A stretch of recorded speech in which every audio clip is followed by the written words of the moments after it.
Saudara, Balai Pengawas Obat dan Makanan Sulawesi Selatan membentuk tim gerak cepat mengantisipasi keracunan makanan MBG dan makanan lainnya. TGC ini berisikan petugas BPOM dan Dinas Kesehatan Provinsi Sulawesi Selatan. Cegah keracunan makanan massal, BPOM bentuk tim gerak cepat di Sulawesi Selatan. Tim gerak cepat bentukan BPOM Sulawesi Selatan ini bersiaga jika terjadi keracunan makanan massal.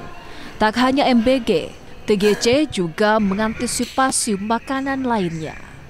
Petugas gabungan dari BPOM dan Dinas Kesehatan Provinsi Sulawesi Selatan ini melakukan tugas antisipasi dan pengawasan serta penanganan cepat masalah keracunan.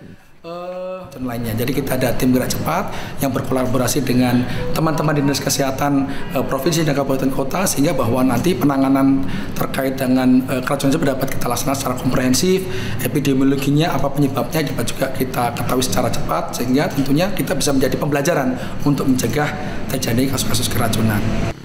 Diharapkan masyarakat menerapkan perilaku bersih dengan mencuci tangan sebelum makan. Rama Pratama, Kompas TV, Makassar, Sulawesi Selatan.